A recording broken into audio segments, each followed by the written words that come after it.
Thank you very much for being here. My story with regard to the disclosure process is very simple. I grew up in Roswell, New Mexico, the site of the first UFO crash, the alleged UFO crash. And my story is as a result of growing up there. I was a senior in high school, just going into my senior year in 1947, when on one day the Roswell Record announced that an alien craft had crashed, and the next day changed that story and said no, the Air Force said that was a weather balloon. And since I was on my way to college and more interested in those things, I didn't pay much attention to it at that point in time. However, my family was in the agribusiness. My grandfather was a cattle buyer and sold registered Hereford bulls to the ranchers in the area, knew everybody in the area, in the Pecos Valley and beyond, sold cattle into Arizona, western Texas, and was affectionately known as Bull Mitchell in those parts. And so it was not unsurprising to me later on that the lore of the area of our friends and the people in Roswell, including the sheriff's department, and a military friend of ours, a major, who was also turned out to be a friend of Jesse Marcel, who was the first Air Force officer on the site of the crash. And this Air Force officer was in administration. He was not really involved, but he eventually told me his story, and that's how I became involved.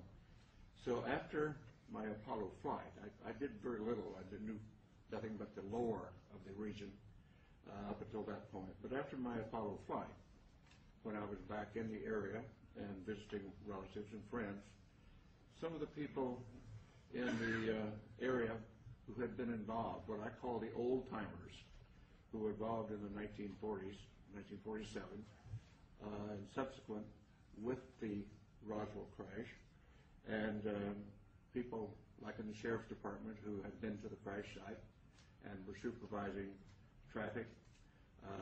My friend and friend of our family, the major, who was an office mate of in the administrative function at Walker Air Force Base.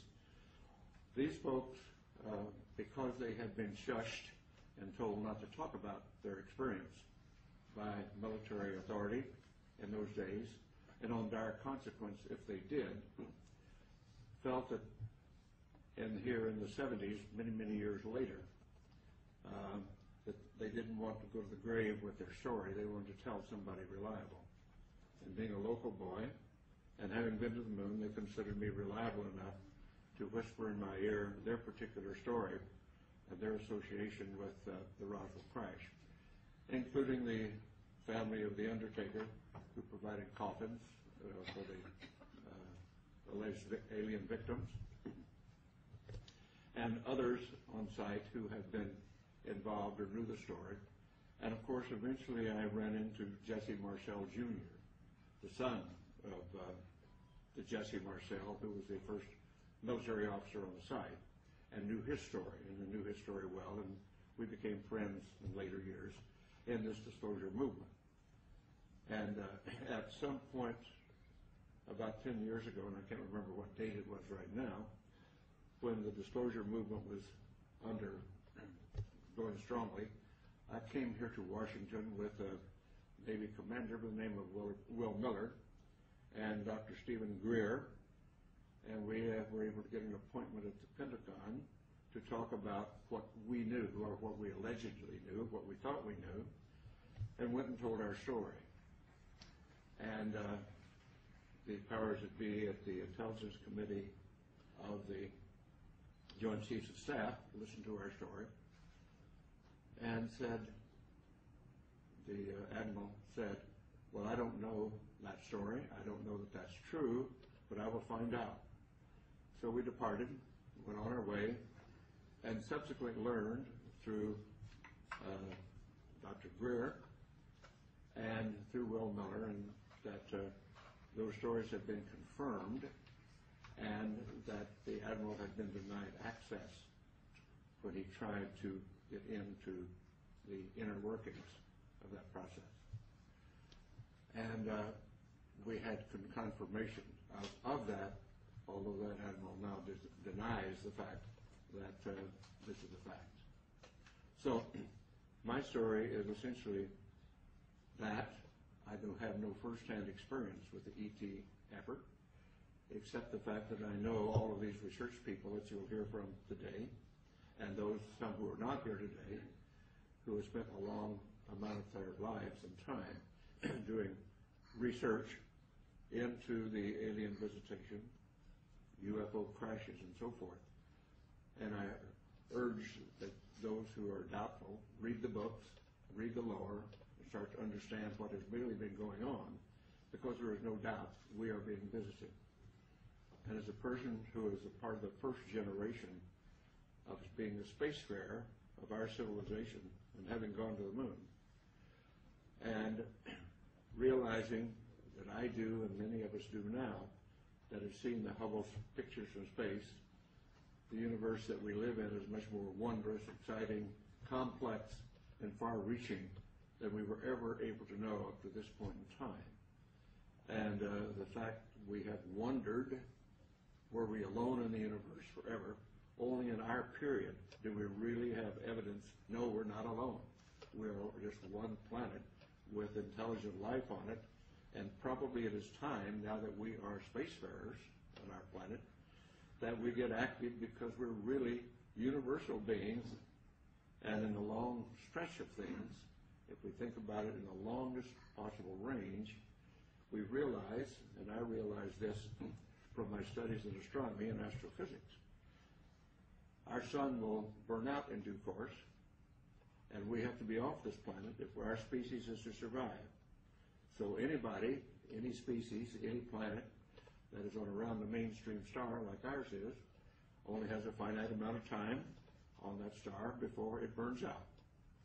And so our destiny, in my opinion, and we might as well get started with it, is become a part of the planetary community of nations, of planets, just like when we were much newer on this planet, and we found tribes over the next valley or across the next mountain, and we started forming communities then and reaching out beyond ourselves.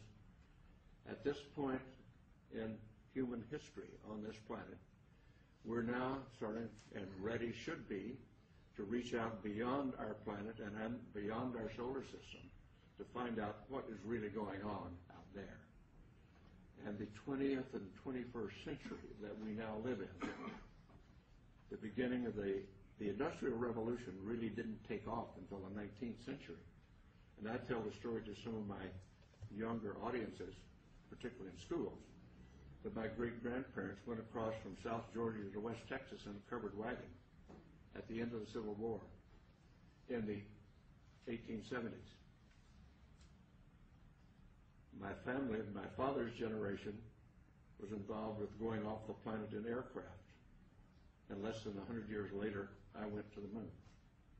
So some covered wagons of going to the moon in less than 100 years is a history of the development of our civilization in not our lifetime, but a couple of generations.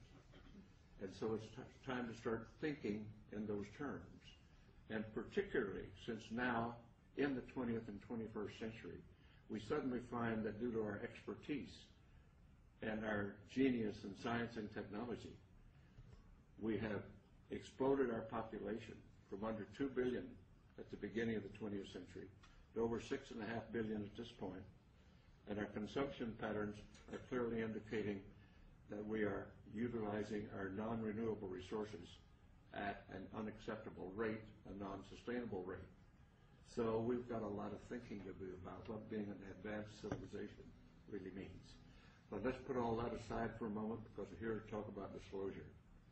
And what I am suggesting is it is now time to put away this embargo of truth about the alien presence. And I call upon our government to open up, like other governments have, and you will hear about that this morning, like the Belgians have, the French have, the Brazilians have, the Argentines, the Mexicans have all released their files. It's about time now that we do the same thing and become a part of this planetary community that is now trying to take our proper role as spacefaring civilization. Thank you very much for your time.